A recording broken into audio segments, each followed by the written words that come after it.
Hi, thank you, and thank you for your patience as well.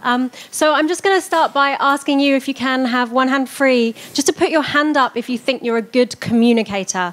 I'm not going to ask you to come up or anything, so just put your hand up if you think you're a good communicator. Okay, and maybe even if you don't think you're a good communicator, put your hand up and keep your hand up still if you've ever put on a CV that you're a good communicator. Yeah, okay, so most people. Okay, so keep your hand up if you think you would be any good, thinking you're a good communicator, at democratically and peacefully dividing up the last roast potatoes at Christmas dinner between your friends. Okay, some over here, maybe. What about how good would you be at successfully communicating without causing any offense to the person that gave you the Christmas gift that you don't like it? No, not so many. Oh, maybe over here. Okay, what about that you sold it on eBay and you need to tell them that without causing any offense? Okay, well, I'm impressed. So these are kind of a bit silly examples, obviously. But the point here is to show that good communication is actually often more complex than we might think. And it can be involving challenging and difficult situations that usually we prefer to avoid. And that's what we're going to talk to you about today. So quick introduction. My name's Leo Allen. I was originally a programmer and more recently was a coach at a coding bootcamp called Makers Academy. And even more recently, I've been working as a consultant helping teams using tools like nonviolent communication, design thinking, agile mindsets in order to create more happier, productive working environments. And my name's Sarah Kelley, and I'm an artist, and I facilitate workshops, and I'm currently studying for a PhD at the Royal College of Art into empathy and the philosophy of empathy and communication. Right, so this whole talk is about, communication, and the first question is, why is communication so important? Why do we even need to be something that we should be focusing on? And I think in order to understand this, I would assume that most of us here work in what I like to call complex, agile environments. And a lot of you will be familiar with this graph. The difference between waterfall and agile is, of course, in waterfall, you do all of your planning, designing, essentially all your communicating up front in some big document. And then in theory, you should never need to communicate again because everything has been perfectly laid out and your product is going to be delivered exactly as your client has imagined. Of course, we know that in practice, that's not necessarily the case, and that's why we all tend to work in agile environments where we work in these tight loops. But the thing is that at the end of each one of these loops is normally, if we imagine these loops are, say, a sprint, they don't have to be, at the end of each loop, you would have a retro. And that is what we look at as a time when we can communicate and feedback on what happened.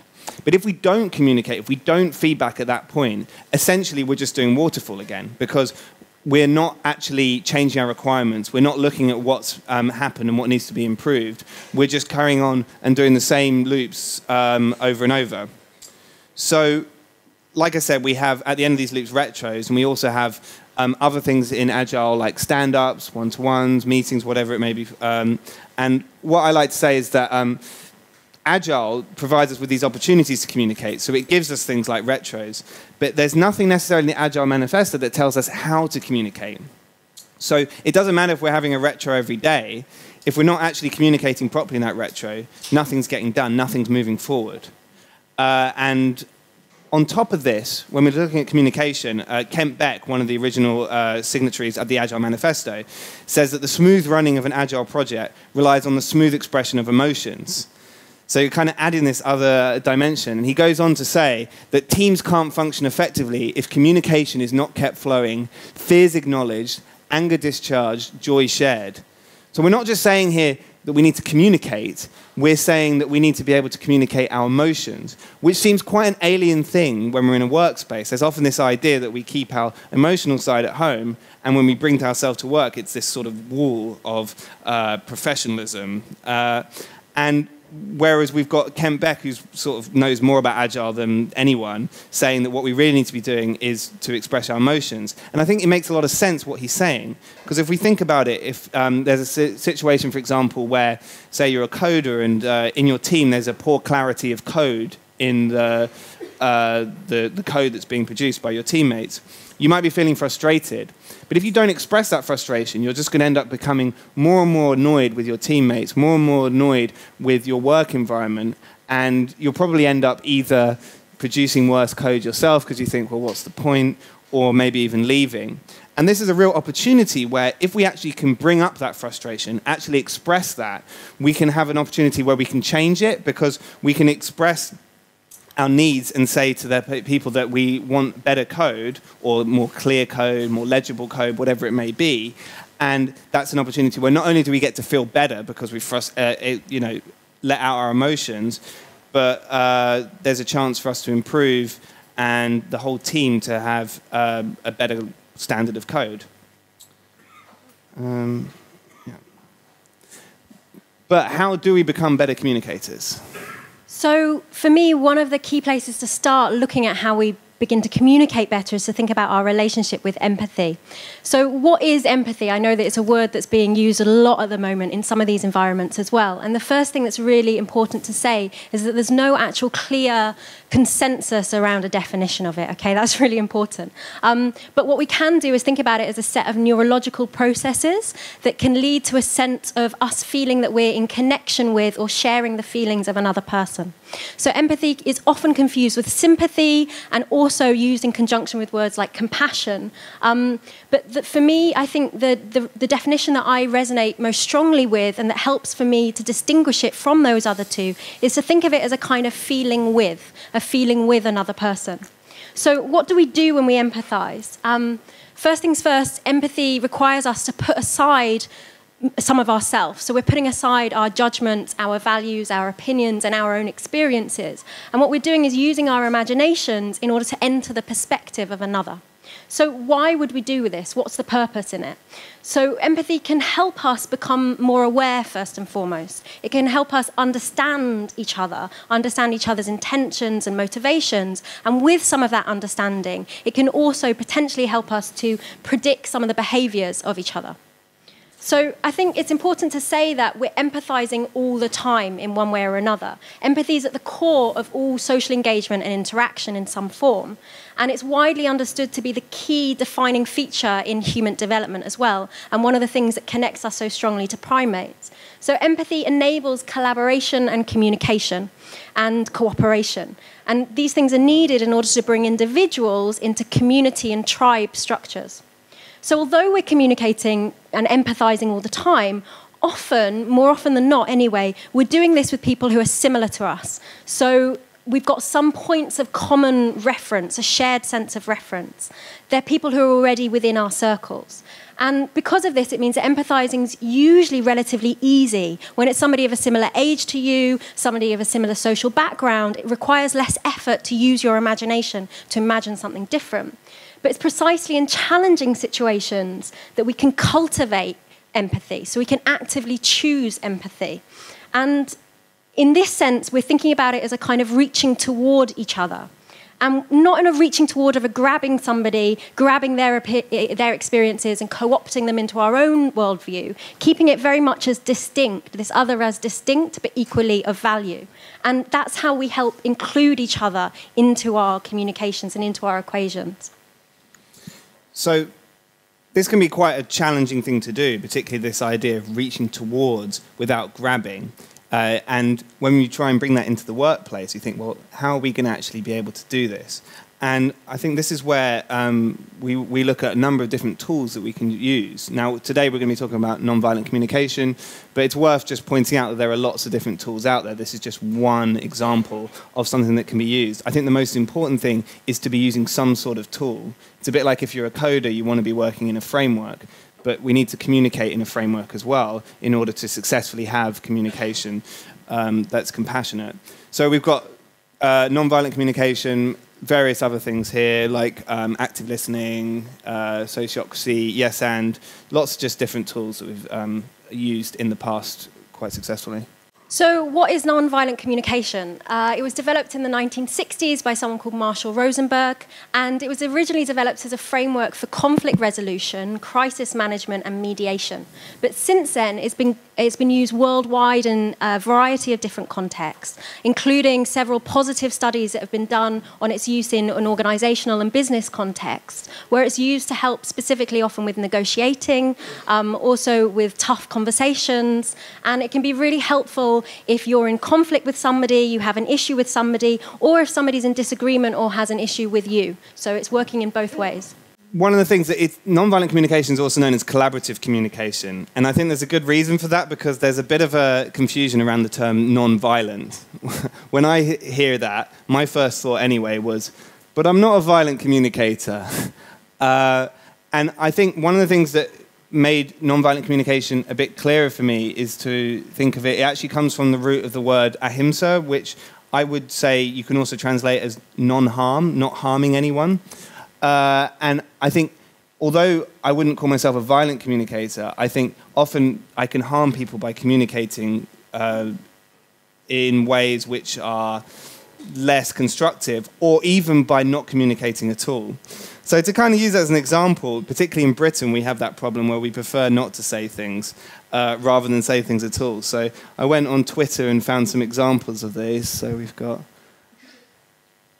the case in a meeting, and we've got...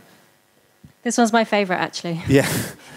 So even when you're choking to death, if you're British, you'd rather just not say anything. And it's a good example of us not getting our needs met. And then we've got the seasonal example as well. What do you want for Christmas? Oh, don't worry about me. Arg!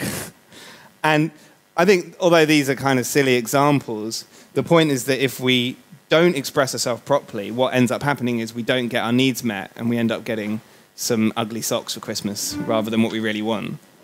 So this is what nonviolent communication is all about. And if you take one thing away from this, it's about getting our needs met. Yeah, so the first thing that we think about when we are talking about nonviolent communication is empathetic listening to self. And this is where you look at your own self and say, in a specific situation, what are my needs in this situation? What do I need? And then we go on to look at empathetic listening to another. Which is where we reach out to the other person and say, what do you need? And then we'd go on to look at how we might honestly express both our needs and the needs of another to each other. And so that's, once we've got the idea that I have my needs and you have your needs, then we can find a way of getting them both met. Okay, so nonviolent communication has a process behind it. So at the moment, we've been sort of going quite high level, but this is the nitty-gritty of what the actual framework looks like. And you can see it's a 4-step process, which we're going to go through. So first of all, I'm just going to explain through it, and then we're going to get a kind volunteer to come up, and we're going to go through a process with that volunteer. So we've got the 4-step process. We have observations, then feelings, needs, and requests. And this is a way of nonviolent communication that you structure any form of communication that you're trying to express. So, what do we mean by this? Let's start with observations. So, these are statements of facts. So this is where we're just saying, what is going on? What am I hearing in any situation, and what am I seeing? And then we go on to feelings, and we talk about, how does this situation make me or you feel? And this is where we bring in the emotions that Kent Beck was talking about. And this could be anything from positive feelings, happiness, joy, glee, to negative feelings such as anger, fear, sadness, whatever it may be. Then we move on to what I would consider the most crucial part of nonviolent communication, the needs. And we're looking at what are my needs and what are your needs. And nonviolent communication has this sort of map that they have of all the different needs that we might have. So just as an example, you can see under autonomy, we have freedom, choice, creativity, and then under meaning, purpose, and contribution. And this is quite a good sort of way of structuring all of the different types of needs we have, but they're just an example. There's actually loads of different needs that we can have in any situation. And if any of you are aware of Maslow's hierarchy of needs, this is another way of looking at the way that as humans we all have needs that need to be met. It could be worth saying that we often find it quite easy to understand or think about our feelings, but thinking about our needs it can be a little bit more difficult to switch your brain to thinking about what's the need that I'm looking for rather than just what my feeling is. Yeah, and by moving from feelings to needs, we can often defuse the situation because it becomes much less about I'm angry, you're wrong, you're bad, and much more I just need this and I need this. And then once we've got down to that point of understanding my needs and your needs in a specific situation, we move on to requests. So we say, what concrete actions would you take? And I like to use an analogy for this, although actually you can bring this into, for example, in retros, it's always really important at the end of a retro that you've got action points. And I would say that requests are like action points. They're saying, okay, we've discussed this. Now, what are the specific steps that we can take from this? So let's now talk about when could we use this. So, as I just said, in retros is one example. We've also got, it's often used in mediation. So, for example, if you have at work 2 people and they're really not getting along, being able to pull them together and say, okay, what's going on here? What is your needs and what are your needs? It's a great way of diffusing a situation like that. Even in a stand-up, just being able to very quickly say, in a stand-up situation, I'm blocked at the moment, my needs are this, it can really move the situation away from having those stand-ups that go on forever and everyone just ends up wanting to sit down. And just being able to bring up difficult things, particularly, so when I said in a retro, a particular example of that would be, if you feel that, as we're going to do in our example now, that you feel like a colleague isn't quite pulling their weight, but you don't really want to say it. You know, we've all been in that situation where we go, I'd rather not say it. And this is a great example of where you can then use MVC as a way of expressing that. Example? Yeah. So, okay, is there a volunteer we can bring up to help us? Somebody? Yeah? Lovely. Thank you. Thanks so much. Okay, so what I want you to do, what was your name? Gigi. Gigi, I'm sorry, Gigi. Okay, so Gigi, what I want you to do is imagine that you have a colleague and everyone else can do the same as well. And imagine that this colleague, maybe since Black Friday, however long ago that was, you've noticed that that colleague isn't really working. Every time you go past their computer screen, they're shopping online, they're not even trying to hide it from you. Maybe you go past them at the coffee machine, they're still talking about all the purchases that they're making, okay? And the point here is that they're not really pulling their weight. You feel like they're not doing the work and you're maybe having to do extra. How would you ordinarily find yourself acting in that situation? It never comes up. I don't know if I would bring it up. I don't actually. Yeah. Okay. Yeah, I think most of us feel like uncertain about that. Is there anyone else? What would be your reactions, or how would you normally act in that kind of a situation? Anyone? Yeah, sure. You'd be asking them what they were doing. Okay. Yeah. Yeah. Anyone else? Yeah.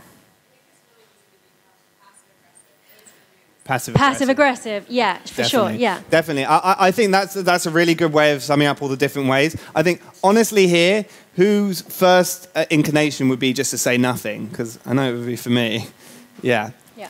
Now, you see, but this is a great example of what Kent Beck's talking about, because if you don't say anything, you're going to be frustrated, and your teammate is going to be not producing what the same as everyone else, and nothing's going to be changed. So the only way you can get a smooth running is where you bring up this frustration.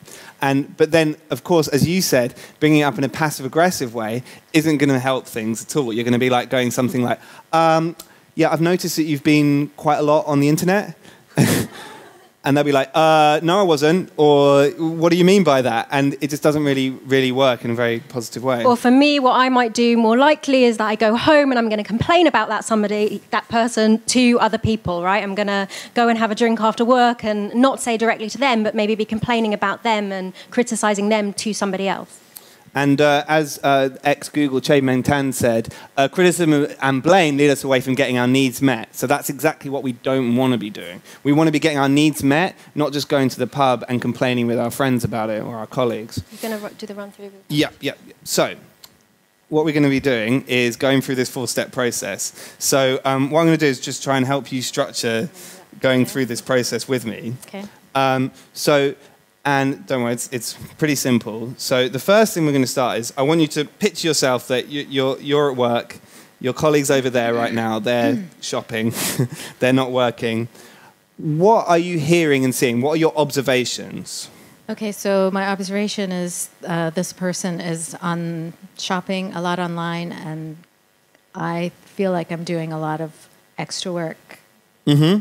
So those are my observations. Right, and what's really important with the observations is that we just start by just saying just statements of facts. So so you'll notice that you're doing more work, you're seeing, and basically they're doing less work, and they're just on the computer shopping. Yeah. Would that be fair? Yeah.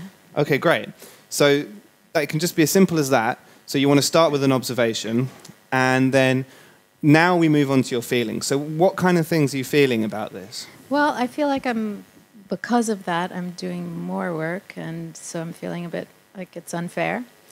So what does the feeling of it being unfair? So could you think of a specific feeling that relates to? Angry. Angry. Yeah, great. Does anyone else have other feelings? Frustration, yeah. Anything else? Sadness, yeah. Resentment, yeah. Brilliant. So you focus on these feelings. So that just gives you a chance to separate from the statements of fact what you're actually feeling about the situation. Then we move on to what are your needs. And actually, we've got the little needs wheel here. So, yeah, sorry, it's a bit small. But can you see that? Yeah. So what kind of needs do you feel are not being met by this person doing less work? I don't know if I see them on there, but If you've got others as well, please. Yeah. Just a need to have sort of a work-life balance, for instance. Okay, so a need for balance. Mm-hmm. Is that a need for? Is that your need or for them? For me. For you. Yeah. And in this specific situation, compared to them, I mean, is it something maybe to do with equality, that there's an imbalance in that way? Yeah. Anything else? Anyone else have any thoughts about what needs? Cooperation, maybe? Yeah. So this is where we kind of... this is the bit that takes a little bit of practice. It's normally when you're sort of running through it at first, you have this list of needs and you're going down and going, okay, that need and that need.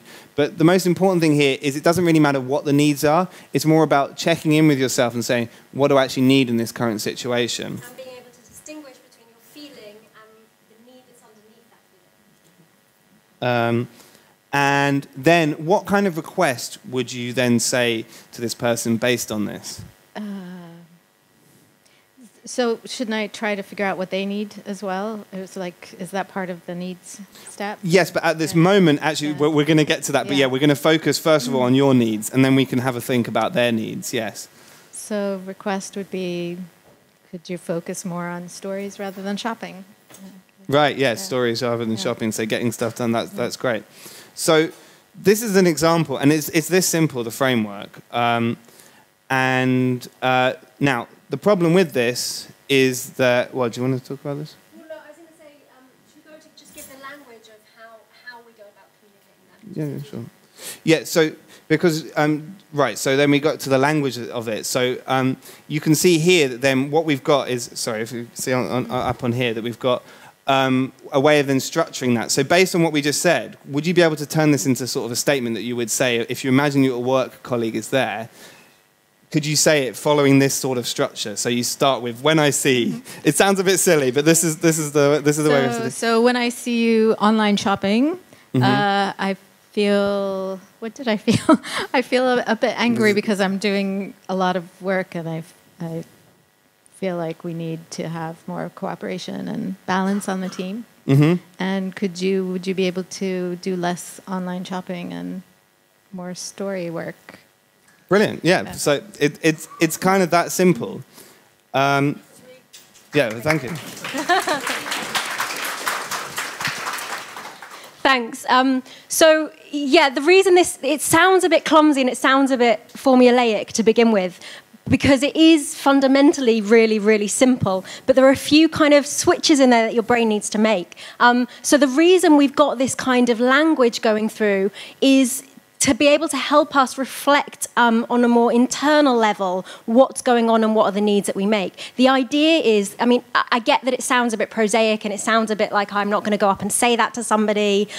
Maybe it even sounds, if particularly people who are familiar it's a bit like, oh, you're NVCing me again. Sometimes we end up doing that between ourselves. But the point is that using these kinds of structures can help get things clearer in us, that can then help us begin to formulate things in a little bit more of a fluid way to each other. So you actually said it in ended up sounding like quite a natural way. When you go through saying, I have a need for, I have a need for, it maybe doesn't sound so natural, but the more used to doing that you get, the more you're able to find ways to express that that can feel a little bit subtler and a little bit more valuable to you. Yeah, and so I find in this situation that my first initial thing would be to go and just say, you're not working enough, you're doing less, you're always on this. There's a lot of blame there, a lot of criticism, which isn't getting my needs met. If you have the confidence to do that to begin with, whereas many of us end up not saying anything, right? But with MVC, what you can do is go, okay, first of all, internally, I'm going to run through this. I'm going to say, what's actually going on here, as you said, and then what am I feeling about this? Okay, I'm feeling a bit annoyed about it. But what do I need from this? Why am I even getting annoyed? And they go, oh, okay, so I'm a bit annoyed because I really need some fairness in the team. And at that point, that's probably when I would go, okay, now I've remembered my needs. I would then be able to go to that person and say, look, so I really need there to be fairness in the team. So would you be able to start focusing a bit more on stories and less on shopping? And I think just by doing that, it's surprising how much this diffuses the situation. It seems like a little subtle way of changing our communication, but it actually really makes a big difference. And then, as you pointed out as well, we can then go back to our framework. So this was us focusing on ourselves, but you can also then do this for the other person. So maybe the other person would come back and say, well, my needs in this situation are for a bit of time out. I was working really hard and I have a need for relaxation. And then the other person might say, well, that's not very fair. But this is a point where you can then start having a dialogue between the two people in order that they both get their needs met. Very often there are reasons that we can't see, and that when we're kind of a bit more hot emotionally, we're not able to be so good at maybe taking a more objective look at what's going on for another person. And that's also where empathy comes in, right? So one of the things we talked about earlier was also perhaps that other person, maybe they're not getting enough sort of job satisfaction, they don't have enough direction, so they don't actually have something that they're doing. You might look at it from the outside and feel like, of course they know what they're doing, and for them in their own world, actually they're feeling like they haven't been given enough work to do and they've got loads of free time.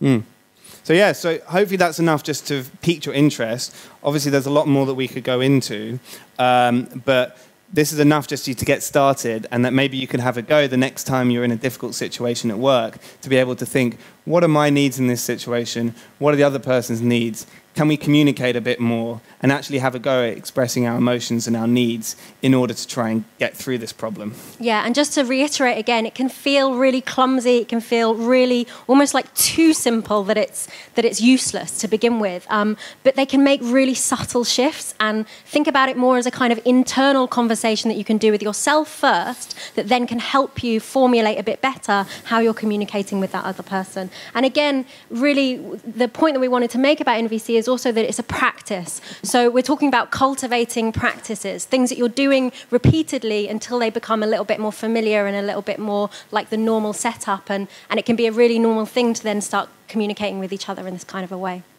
So we wanted to leave enough time for questions. Yep. If anyone has any. That looks very key. Everybody watch out. In what you formulated, you sort of led us through to actually going to a request and actually kind of speaking kind of before we'd really done a lot of work in thinking about potential needs and the empathy and where the other person was coming from. For me, I would kind of quite like to start from the sense of like benefit of the doubt that there's always a whole load of things that I just might not know about, whether it's that they're working late or at another time, or that something's happened in their life that means that they're having to buy something that's really putting a lot of stress in their own time. Whereas it feels like we've jumped to a request before we've really sought the opportunity to understand their perspective. Sure. So in part, that's a little bit because we're kind of giving an introductory talk and we don't have the kind of the scenario to be able to bring in a real life situation that can make that a bit easier. But I think the key thing to remember is even if you're sort of giving the benefit of the doubt, what we actually end up usually doing is running off a list of potential things that they could be needing or feeling or experiencing, and we don't know. So we really don't know anything other than our own needs. So sometimes jumping into that place, even if it's coming from a really positive intention of, okay, what could they be feeling, what's going on for them, the reality is we don't know until we start communicating with them. So it can actually sometimes be unhelpful to sit there and then construct a narrative around, oh, this is happening for them based on all of my assumptions of them, when potentially we could be making all sorts of conclusions that aren't there. Yeah, so I think I agree. I just felt like at the request point, you might be able to, rather than jumping to the request, you might be able to say, like, can you help me understand your needs and why, sure, before I give the suggestion of, can you not actually be like kind of buying things during Sure, work time? exactly. So maybe there's a kind of pause point here, which is it's both important for you to know what your request is. So you kind of need to have that formulated for yourself, because when you know what your request is, it's going to make your communication clearer. But you're not necessarily going straight in, bulldozing in, and this is my request. The idea is more to think about it. That's the reason why we've got it divided into these three, is you're kind of, it's an initiator of a conversation. So maybe you would stop at that kind of point. You have your request inside of you. You know what that is that you're wanting to communicate, but maybe you'd be at that stage giving room for them to be communicating back, and a bit like those the sort of micro feedback loops that Leo was showing. That's how communication works, right? Conversation. You give a bit, and they give a bit, and you give a bit, and they give a bit. But it's still important to have that sort of request formulated so that you're able to kind of frame how you're, where you're going with what you're saying. Does that make sense? No, that makes a lot of sense. Yeah. Any more questions?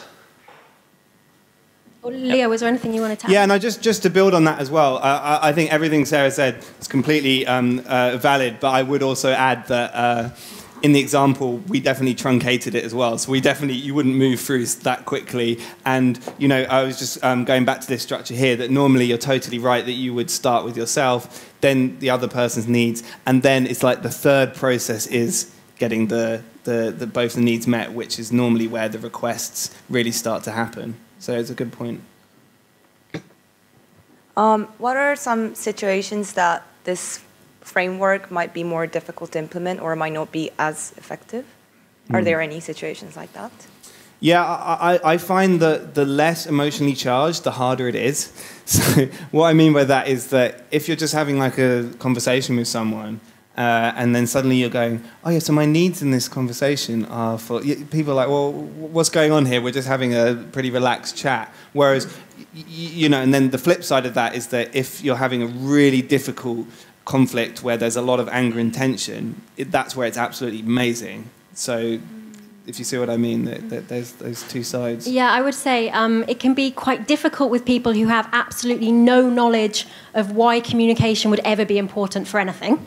And then at the flip side, it can also be kind of difficult with people who have been on the exact same MVC training as you, and exactly kind of what all of the sort of the cliches maybe are within that, right? And actually somewhere in the middle, which is actually where it would work in a work environment, is people who are kind of all have a similar intention for wanting to kind of work well together, and they've got a similar set of goals, right? And maybe you just need a familiarity with it that can allow you to kind of have those conversations in a bit more of a fluid way. So you're not starting with somebody who maybe has no interest whatsoever, but people which is going to be like that in this kind of a situation, right? You're wanting to bring the best out of each other and out of yourselves. Any more? Well, you're going to have to be. I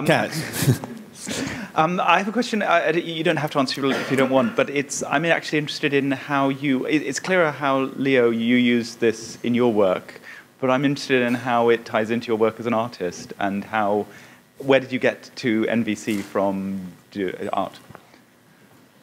How long have we got? Maybe come and talk to me at the end. It is quite a long journey. I'm also involved in communities where we use things like sociocracy. So I'm using NVC in a bit more of a kind of in my daily work. In terms of my creative practice, I'm really interested in how we connect with each other and the possibilities, I guess, for a more kind of what I call a radical empathy. I don't know if anyone's familiar with radical compassion. Is a phrase that's being used used a fair bit at the moment, which is about kind of how we begin to maybe level out, and we're not, I mean, I touched on it a little bit, we're not just empathizing in the familiar structures, but we're maybe taking empathy to its limits of kind of human conceptualization, really. And that's where it feeds maybe more into my creative practice. But I would be happy to talk to you more personally, yeah.